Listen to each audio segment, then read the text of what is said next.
como nosotros. Cuando estaba con ellos, yo guardaba en tu nombre a los que me diste, y los custodiaba, y ninguno de ellos se perdió, sino el hijo de la perdición, para que se cumpliera la Escritura. Ahora voy a ti, y digo esto en el mundo para que ellos mismos tengan mi alegría cumplida. Yo les he dado tu palabra, y el mundo los ha odiado, porque no son del mundo, como tampoco yo soy del mundo. No ruego que los retires del mundo, sino que los guardes del mal. No son del mundo, como tampoco yo soy del mundo. Santifícalos en la verdad. Tu palabra es verdad. Como tú me enviaste al mundo, así los envío yo también al mundo. Y por ellos me consagro yo, para que también se consagren ellos en la verdad.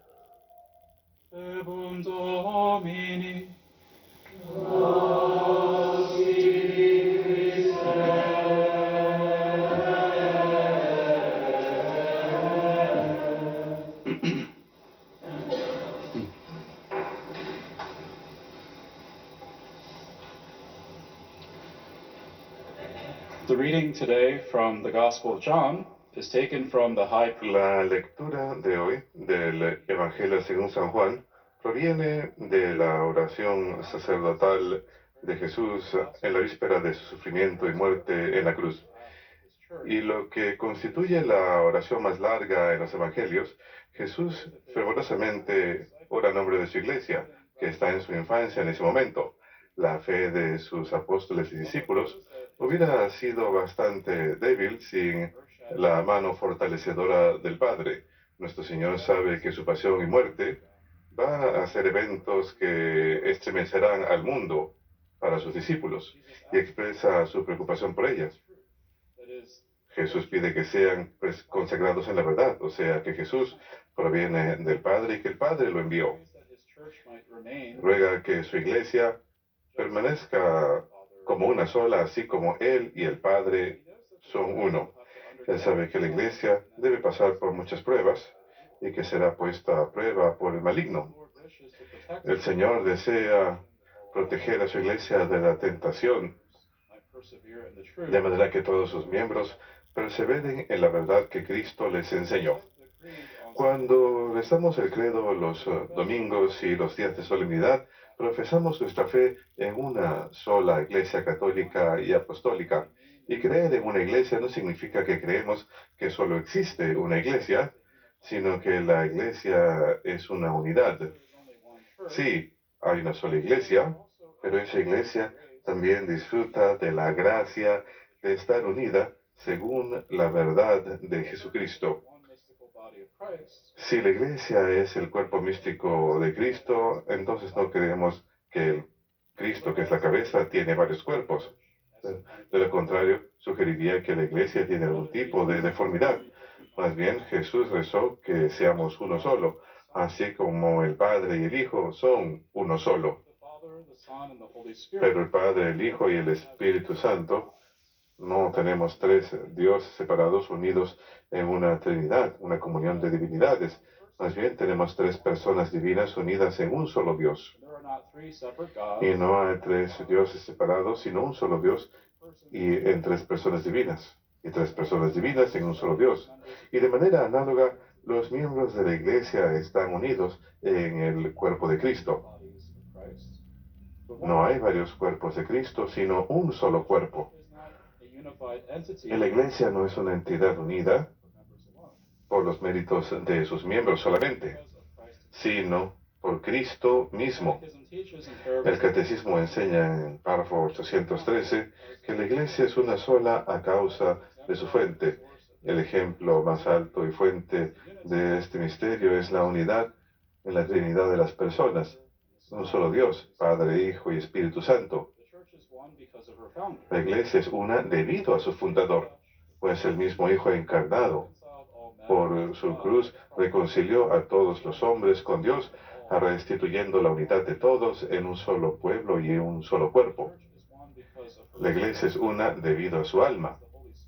El Espíritu Santo, que habita en los creyentes y llena y gobierna a toda la Iglesia, realiza esa admirable comunión de fieles y une a todos en Cristo tan íntimamente que es el principio de la unidad de la Iglesia. Por tanto, pertenece a la esencia misma de la Iglesia ser una.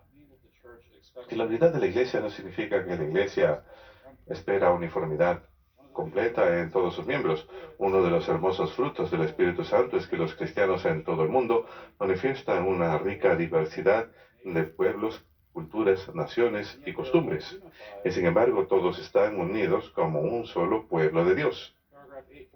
El párrafo 814 del Catecismo describe cómo muchos pueblos diferentes y diversos en el mundo disfrutan del don de la unidad, incluso a pesar de que hay variaciones y culturas y costumbres y ritos litúrgicos, como rito católico oriental. Estos pueblos mantienen sus propias tradiciones y, sin embargo, permanecen unidos con el resto de la Iglesia en la unidad del Espíritu Santo. Luego, en el párrafo 815, el Catecismo dice, ¿cuáles son estos vínculos de la unidad? Por encima de todo, la unidad de la Iglesia peregrina es asegurada por vínculos visibles de comunión.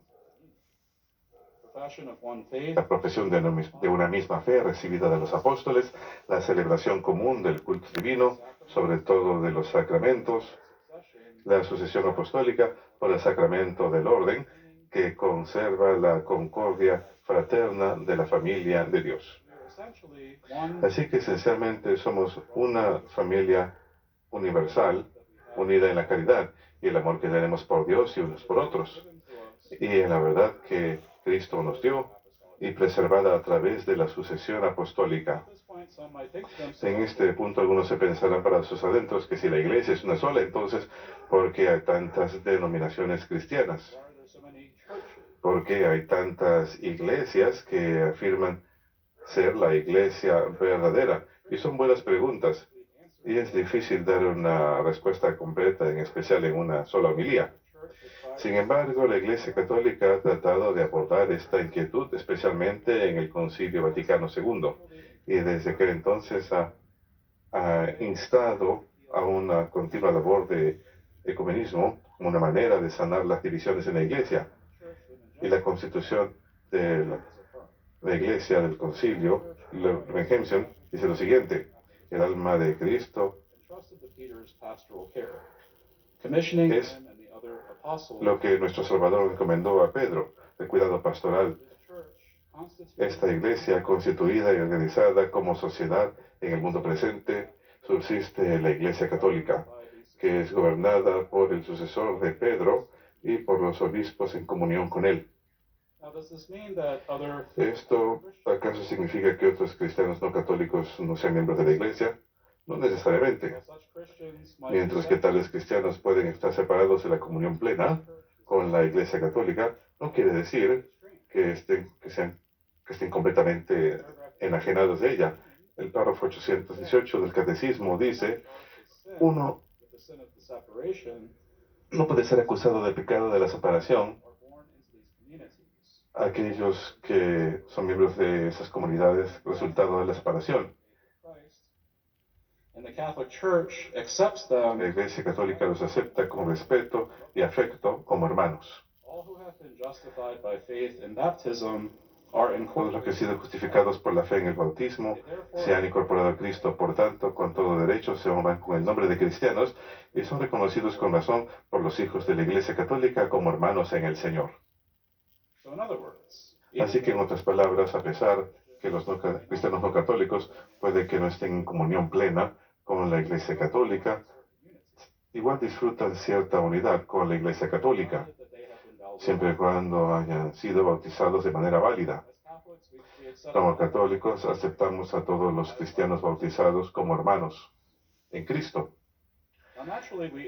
Naturalmente, también queremos trabajar para la unificación plena con todos nuestros hermanos en Cristo, para que disfrutemos de la comunión plena con ellos. Y esta labor de unificación a través del ecumenismo ha sido continua durante muchos años. Continúa hasta el día de hoy. El Catecismo nos enseña en el párrafo 820 que Cristo concedió desde el principio a la Iglesia el don de la unidad, pero debemos trabajar permanentemente para mantener, reforzar y perfeccionar la unidad que Cristo quiere para ella. Por eso Cristo mismo rogó en la hora de su pasión y no cesa de rogar al Padre por la unidad de sus discípulos, que todos sean uno, como tú, Padre, en mí y yo en ti, que ellos sean también uno en nosotros, para que el mundo crea que tú me has enviado. El deseo de volver a encontrar la unidad de todos los cristianos es un don de Cristo y un llamamiento del Espíritu Santo. El catecismo luego nos da una lista de cosas que todos los cristianos deben hacer para responder adecuadamente a este llamado a la reunificación.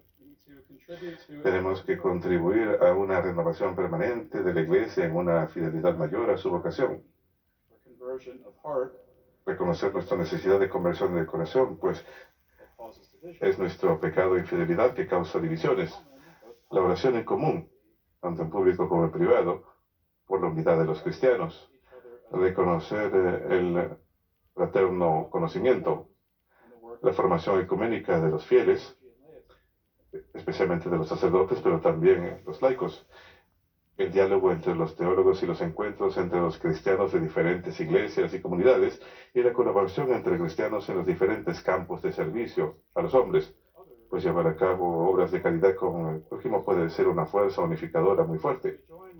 Así pues nos unimos con el Santo Padre, los obispos y los cristianos en todo el mundo para rezar en la unidad del Espíritu Santo, para que todos seamos uno solo, como el Padre y el Hijo son uno solo.